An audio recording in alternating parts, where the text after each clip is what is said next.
itu ulama mana Bang? Allah. Sebentar, sebelum, karena Anda tidak paham. Ulama mana? Nanti Kemudian dulu mengapa ulama kok mana? menggunakan bu?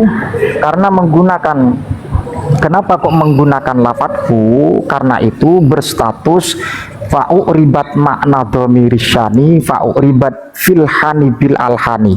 Dan kemudian persoalan zikir. Saya punya kok. Anda itu menyatakan hal ini itu konsepnya bid'ah bukan berdasarkan Nabi tapi berdasarkan pendapat Ibnu Taimiyah.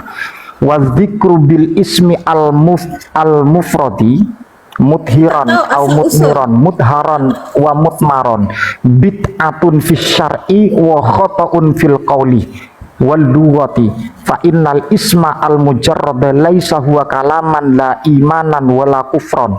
Saya paham kok dalil Anda itu dari Ibnu Taimiyah bukan dari baginda Nabi Muhammad SAW. Sehingga Anda memberikan substansi persoalan ini itu bukan berangkat dari baginda Nabi. Maka saya tanya tadi, dalil yang secara spesifik dari baginda Nabi tentang zikir Yahudi itu tidak akan ditemukan sampai kiamat 3 hari, tidak ditemukan. Kalau pendapat Ibnu Taimiyah itu ada, dan generasi Ibnu Taimiyah itu tahun berapa? Pantaskah dikatakan manhaj salaf? Jadi seperti itu. Wah, seperti itu kalau kita berbicara hukum. Ya, jadi seperti itu tasbih. Jadi bagaimana redaksi yang saya sampaikan, coba Anda teliti kalimatnya seperti apa, kekeliruannya itu seperti apa. Ulama mana sih kitabnya ulama? Jangan bertanya ulama mana, jangan bertanya ulama. Yang saya sampaikan coba dikritisi. Enggak boleh.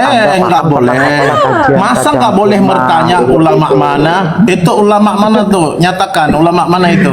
Loh, itu kan tadi Anas dan kemudian al-ulama yang memang kapasitas keilmuan jauh daripada saya dan daripada Anda dan juga daripada Ibnu Taimiyah. Jadi kok meragukan para ulama? Gimana siapa dong? dia? Waduh. Dia ada nama kan? Nama dia apa? Nama. Jadi bagaimana? Apakah sudah benar atau tidak? Kalau Anda paham tentang masalah redaksi kitab-kitab, baru Anda berbicara tentang zikir huhu. Karena apa? La taku masa'ah atau idza wusidal amru ila ghairi ahlihi fantadhiri sa'ah. Makanya semua yang diprioritaskan adalah keilmuan. Siapapun orangnya, kalau tanpa mengetahui ilmu hadis, syarah hadis, tafsir, maqalatul ulama yang mengupas tuntas masalah hadis dan juga tafsir, kita harus tahu. Jangan semono-mono mengatakan semua itu bid'ah, tidak ada tuntunan dan tidak ada contoh. Emang tidak ada tuntunan. Itu Nabi tidak mengajarkan. Nah, sekarang itu coba sekarang nih. Nah, jangan bagi saya cakap kejap satu-satu jangan dikeroyok dong. Bagi saya cakap kejap boleh tak? Iya, Sultan Mataram dinaikkan. Saya sering diskusi dengan Sultan Mataram. Oh, dia tak mau dengar lah. Tidak apa-apa dinaikkan. Bagus. Sultan Mataram dinaikkan. Saya sering diskusi dengan baik-baik dengan berbicara tentang kitab dengan beliau. Kita dah confirm kan bahawa jadi Sultan Mataram itu sudah tahu saya diskusi Sultan Mataram itu dengan kajian kitab fikih, kitab tafsir, kitab hadis. Itu Sultan Mataram itu. Beliau itu tahu dengan saya itu kenal baik dengan beliau itu. Saya tidak ingin menjatuhkan. Saya tidak menjatuhkan. Anda tadi mengatakan saya anak buah mau front. Saya tidak mau front. Saya ingin kasih kitab. Tapi Ustadz bin Harb enak bicara kitab ya. Bicara kitab enak. Ya, tadi anda sebut tentang zikir Allah tu dalam hadis. Pertama sekali jangan tengok hanya pada satu hadis. Jangan hanya melihat kepada satu hadis. Ada hadis yang lain. Ada hadis yang lain dalam riwayat Ibn Hibban, dalam riwayat Imam Ahmad, la taqumu sa'ah hatta yaqulu la ilaha illallah. Dalam hadis tu sebut secara komplit, secara maknanya orang kata secara sempurna, la ilaha illallah, bukan Allah. Dalam riwayat yang lain memang disebutkan Allah. Tapi dalam riwayat yang ini, Ibn Hibban, dalam riwayat Ahmad dan ulama yang lain dan muhaddis yang lain disebutkan hatta yaqulu la ilaha illallah. Jadi perlu tengok pada dalil yang lain. Jangan hanya pakai satu hadis kemudian awak define awak punya amalan awak nak membenarkan amalan awak. Tengok juga hadis yang lain. Sebab dalam hadis tu Ya. para ulama kumpulkan hadis tu bukan bererti boleh berzikir la ilaha Allah Allah Allah, tidak. Ulama syarah kata menzikir sekiranya sehinggalah pada hari kiamat nanti tiada orang yang mengingat kepada Allah Subhanahu Wa Taala.